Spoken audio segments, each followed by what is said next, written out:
the next couple of days. Big story of the hour.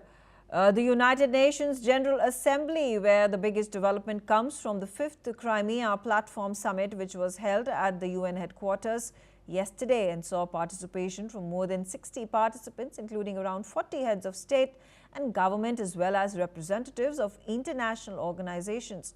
The Ukrainian President Vladimir Zelenskyy called for action to ensure that Russia knows that the world remembers, it will not forgive, is what he said, and is fighting for international law and basic human justice to prevail. Listen in to what he said.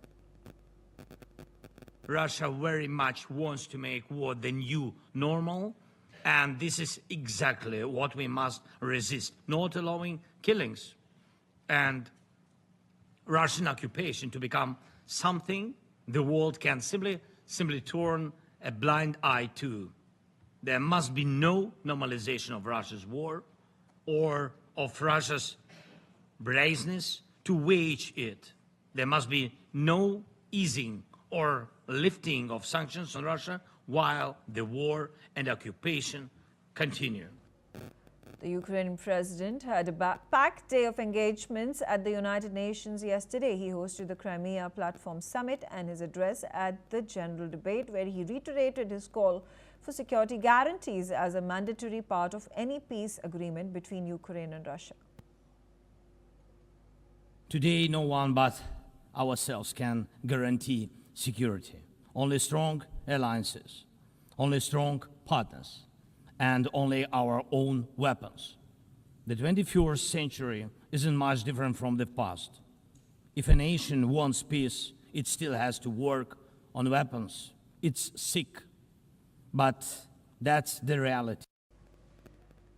Ambassador Mahesh Sachdev joining me on the telecast. Ambassador Sachdev, it's interesting to know that there has been a call that has been made by Ukrainian President Zelenskyy for ending of the war. He has said that Moscow is not the venue that he is going to be meeting President Putin. It could be any other place but Moscow. In fact, the Putin administration at this point of time has zeroed in on a neutral location elsewhere outside of Russia. Do you think the United Nations General Assembly general debate, where these leaders are coming out and speaking up, is going to have any impact on a ceasefire that has been long anticipated? Oh, thank you for having me. You have raised an important question. I think it will be replied to partly when a Russian Foreign Minister, Sergei Lavrov, would address the UN General Assembly special session. I think it's tomorrow. I think he's leading the Russian delegation, and many observers would be listening very carefully as to what he has to offer. If there's anything new about the breakthrough, this would be the first indication. Now, coming back to Mr. Zelenskyy, he's been interested in having a ceasefire and a peace deal as soon as possible. He was supported by the European Union heads of states, while they attended with him the conference in White House last month before Alaska summit. But after Alaska summit, Mr. Trump and Mr. Putin agreed to look beyond the ceasefire and go in for a peace deal. Well, there is no sign of any peace deal, and the war has been continuing with the Ukrainians mostly on defensive. There's also a bottleneck with regard to supply of weapons. Americans want European members of NATO to pay to America for getting American weapons to Ukraine. And this pipeline is not working smoothly, leading to some hiccups in supply management.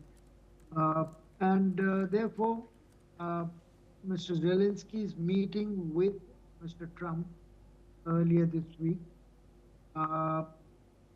is significant, and Mr. Trump's total roundabout turn, condemning Russia and giving them a month before he considers Mr. Putin to be distrustful, etc., etc., is typical of Mr. Trump, who talks in terms of extremities, very often using offensive language. But it has turned a full circle from February 28, when Mr. Zelenskyy was turned out of White House, to last Tuesday, Right. last Monday, when Zelenskyy was able to get Trump to denounce Putin and Russia and aggregate European members of NATO to do more in favor of Ukraine, and saying that Ukraine is poised to win back all the territories that Russia has held. Right. So all that indicates a bit of flux that we need to monitor. Which way does it eventually descend? Right. Stay on with me, Ambassador Sachdev. In fact, there is a more upheaval that has happened at